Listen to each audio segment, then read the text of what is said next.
Hello guys, പൊതിച്ചോറെന്ന് വെച്ചാൽ മലയാളികൾക്ക് ഒരു വികാരമായിരിക്കും. എന്നാൽ നമുക്ക് അങ്ങനത്തെ പൊതിച്ചോറ് ഉണ്ടാക്കിയാലോ.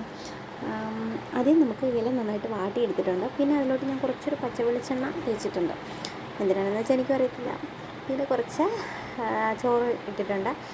പിന്നെ കുറച്ച് തലേന്നത്തെ നല്ല കോട്ടയം സ്റ്റൈൽ ചൂരക്കറി ഒഴിക്കുന്നുണ്ട്. അല്ലാണ്ട് ചമ്മന്തി ഉണ്ടാക്കാനുള്ള മടി കാരണമൊന്നുമല്ല കേട്ടോ, നിങ്ങളങ്ങനെ വിചാരിക്കരുത്. ചെറിയൊരു മടി കാരണം.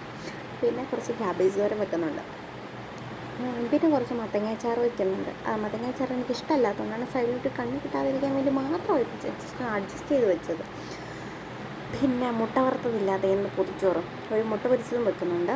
പിന്നെ ഞാൻ കുറച്ച് നെത്തോലി പൊരിച്ചത് വെച്ചിട്ടുണ്ട്. ഞങ്ങളുടെ നാട്ടിൽ ഇതിനെ നെത്തോലി എന്നാണ് പറയുന്നത്.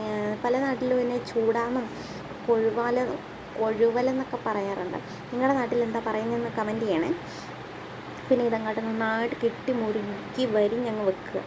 നന്നായിട്ട് പൊതിഞ്ഞു. പിന്നെ ഒരു 2 മണിക്കൂറൊന്നും വേണ്ട, 1 മണിക്കൂർ ഒക്കെ വയ്ക്കാം. എനിക്ക് അതുവരെ കാത്തിരിക്കാനുള്ളൊരു ക്ഷമയില്ലാത്ത കാരണം ഞാനൊരു അരമണിക്കൂറായപ്പോഴത്തേക്കും പൊട്ടിച്ചപ്പോഴത്തേക്കും ഒരു മണം ഇങ്ങോട്ട് വരും. നല്ല പച്ച വെളിച്ചെണ്ണയുടെയും ചോറിൻ്റെയും മീൻകറിയുടെയും മുട്ട പൊരിച്ചതിൻ്റെ എല്ലാത്തിൻ്റെയും ഇങ്ങോട്ട് മണം അങ്ങോട്ട് വന്നു.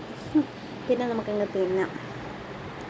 അടിപൊളി ടേസ്റ്റായിരുന്നു. തലേന്നത്തെ മീൻ കറി ആയതുകൊണ്ട് പ്രത്യേകിച്ചും. പിന്നെ മീൻ പൊരിച്ചൊക്കെ വെച്ചൊന്ന് തിന്നാം. അടിപൊളി ടേസ്റ്റായിരുന്നു. നിങ്ങളും ഉണ്ടാക്കിയേക്കാം. നമുക്ക് എല്ലാ കറികളും കൂട്ടിയിട്ട് നമുക്ക് വേറൊരു ദിവസം പൊതിച്ചോറുണ്ടാക്കാം.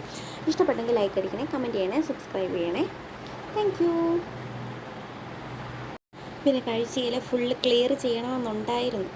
പിന്നെ അത് കറി തികയാത്തത് കൊണ്ട് ഞാൻ ഇത് ഒരു കണ്ണ് കിട്ടാതിരിക്കാൻ വേണ്ടി മാത്രം അവശേഷിപ്പിച്ചിട്ടുണ്ട്. ബാക്കിയെല്ലാം ഞാൻ ഫുള്ള് കംപ്ലീറ്റ് ആയിട്ട് തീർത്തിട്ടുണ്ട് കേട്ടോ.